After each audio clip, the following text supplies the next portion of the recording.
Hello there, and welcome to another scintillating episode of Conversations with Cavendish, the weekly discussion forum where we bring you some of the most interesting viewpoints in the world. As always, I'm your host, Ethelbert Cavendish, and with me this week is Mr. Ken Alderman from the Association Against the Dinosaur Industrial Complex.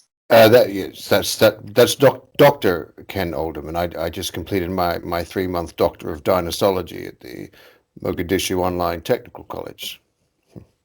Right. MOTC for short. Right. Okay, very well. Now, dinosaurology, that's a field I've not heard of before. Yes, it's an emerging field. And the AADIC, what's that about?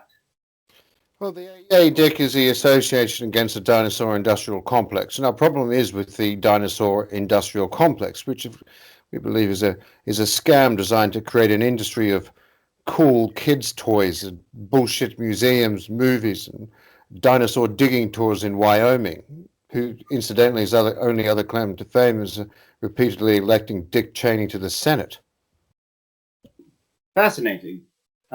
Well, what evidence do you have to support these remarkable claims? Well, if you imagine yourself in a museum, in a dinosaur or natural history museum anywhere in the world, you'll find, I think I'm pretty sure, that no single piece of dinosaur bone representation in a museum, all of which are anyway made of plaster, could not conceivably, if they were real, have come from a whale or a giraffe or an elephant or even a giant squid.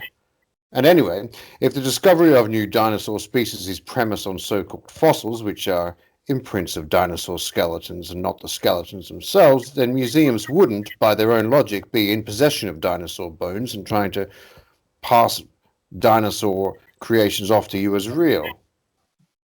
In addition to that, you often find a number of paleontologists all the time discussing the idea of we may have discovered a new species of dinosaur. We are not sure because we couldn't find the femur. I mean, they will cover their arse at every turn. So, all paleontologists in the world except your group are wrong. Pretty much. Imagine how reasonable is it that a once-in-history event, a meteor hitting the Earth, was preceded by an unexplained migration from around the world by dinosaurs to Saudi Arabia? I mean, these are animals with supposedly small brains. And that meteor strike itself, which was unprecedented at the time and hasn't occurred since, stirred up so much dust as to block the sunlight out for long enough that all the plants growing in the desert in Saudi Arabia died, killing dinosaurs along with them. I mean, the narrative is replete with inconsistencies. Mass dinosaur migrations, unprecedented meteor strikes, plants in the desert in Saudi Arabia, sunlight blocking dust, inverted logic about fossils and oil. It's a debacle. Well, you fail to account for, and I don't think that the thousands of research scientists who have devoted their lives to... Oh, bollocks. Never mind, let's move on, shall we?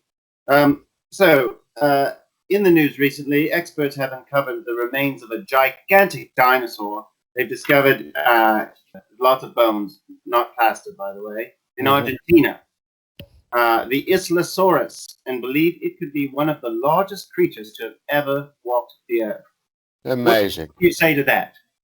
Amazing. Another giant creature previously unheard of. How surprising.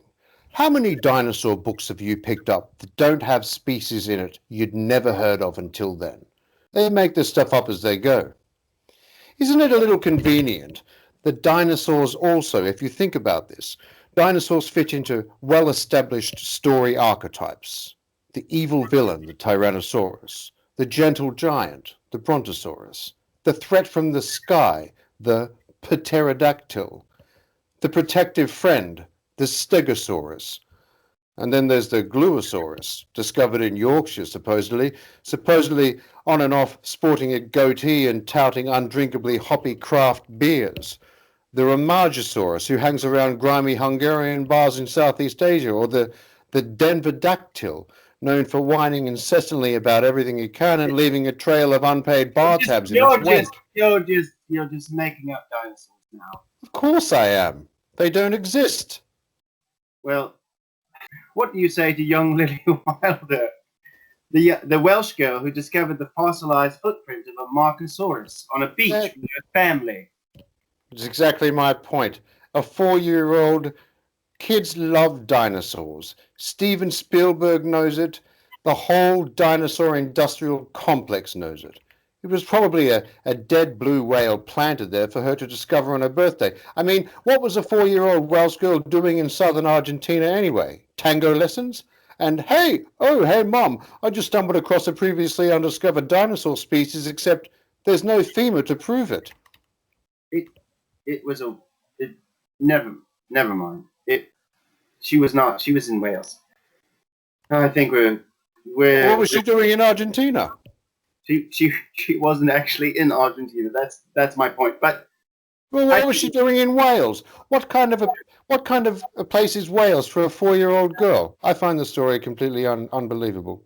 Well, we'll have to leave it there, as yet another hour has flown by. I'd like to thank my guest, Mr. Alderman, and wish him luck. Yes, as you say, and wish him luck on his crusade. Be sure to tune in next week for another exciting discussion on Conversations with Cavendish.